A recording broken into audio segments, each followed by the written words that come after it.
Maître Insoliteur est avec nous. Tu me le dis si t'aimes pas ce surnom-là, hein, parce Non, qu'on est au début de la saison. Moi, j'aime ça. Je veux voir ce que Karima a en banque pour m'en trouver un autre, par exemple. Okay. On va les mettre les deux en confrontation, puis ensuite, on va décider lequel on garde. C'est comme ça qu'on sort les meilleures idées. Le surpreneur. Le surpreneur, là, c'est bon.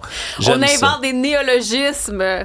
Ça y est. OK, là, je vous fais un suivi pour commencer aujourd'hui de la saga de parentalité qui retient le plus d'attention, là, sincèrement, là, non seulement aux États-Unis, mais un peu partout dans le monde. Ça commence par un couple de la Floride. Dans ce temps-là, tu sais que ça va être une bonne nouvelle insolite.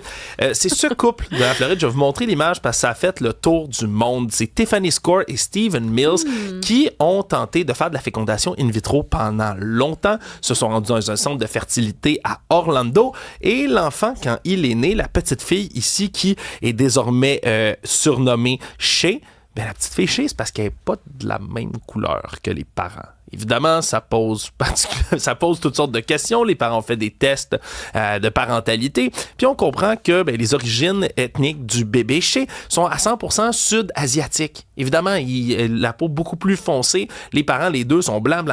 Ce qui fait en sorte qu'il y a toutes sortes de questions. Là, au départ, tu parles d'infidélité. Est-ce que c'est ça? Non. Finalement, c'est bel et bien qu'on a mis... C'est une petite conversation de couple, mais finalement, c'est pas du tout. Là. C'est en lien avec... Oui. La scène à l'hôpital. Oui, qu'est-ce qui se passe?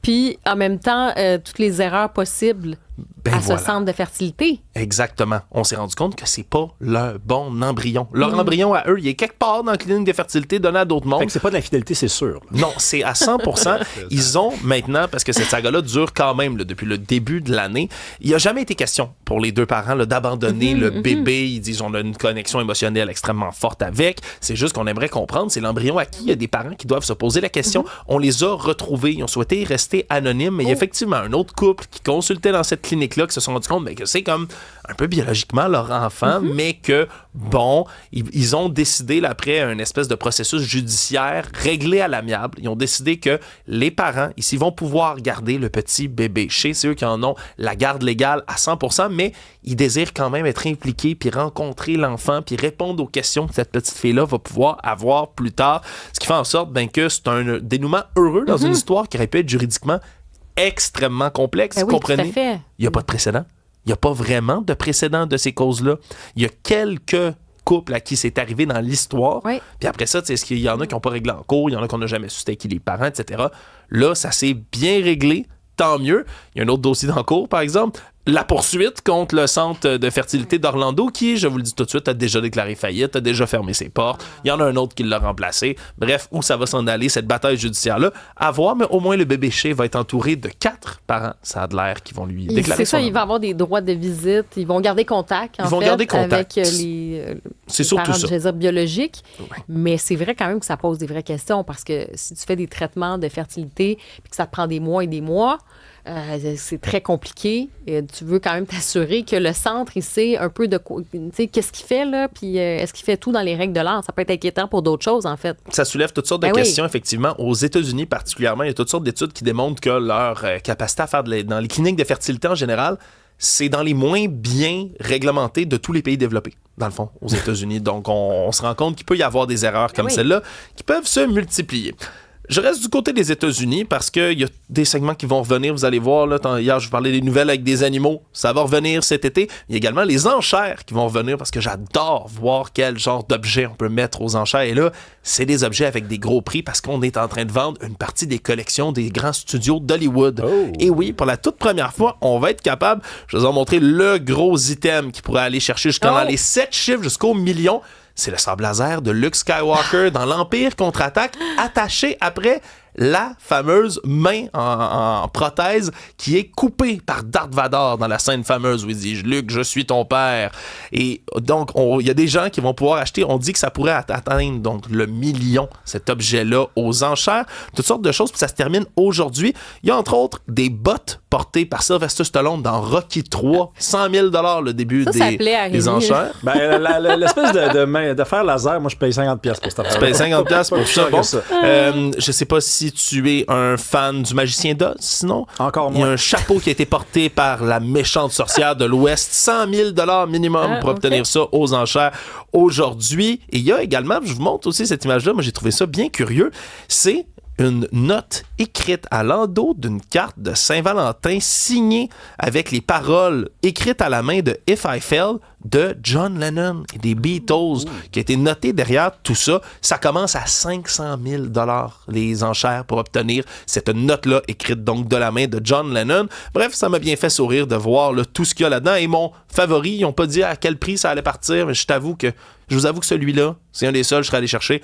Un chandail porté par Paul Newman dans Slapshot, un chandail original de leur jersey. Bon, je sais qu'il parlait pas vraiment en québécois brisé durant ce tournage-là, mais bon, ça m'aurait fait chaud au cœur de l'obtenir. Le chandail, sens-tu encore un petit peu le swing? Je sais pas, c'est une bonne question. Je sais pas Ça, si c'est une prime, tu sais. Ouais, mais peut-être. Hein, jamais lavé chandail de Paul Newman. Bon, je vous amène dans les enquêtes policières cette fois-ci, puis je vous transporte au Vietnam. Là, on change complètement de continent. Puis ça, c'est une bonne nouvelle, mais dans un contexte un peu moins drôle. C'est la police de Ho Chi Minh City au Vietnam qui ont annoncé là, l'un de leurs plus gros coups de filet de l'histoire dans le milieu du trafic de viande de chat. Et oui, c'est assez affreux parce que on a le droit c'est légal, la viande de chat et de chien là, au Vietnam. Il y a plusieurs groupes activistes depuis des années là, qui poussent pour interdire tout ça parce que, entre autres, juste à côté en Corée du Sud, depuis 2024, on a interdit là, donc la viande de chat. Mais là, c'est parce que c'est pas un centre qui a un permis légal, parce que ceux qui le font, habituellement, doivent avoir toutes sortes de réglementations extrêmement strictes. Non, là, on parle de 9 individus qui avaient au-dessus de 450 chats dans des cages qui étaient détenus dans un centre dans des conditions affreuses, mais surtout, c'est que c'est des chats qui volaient dans les rues.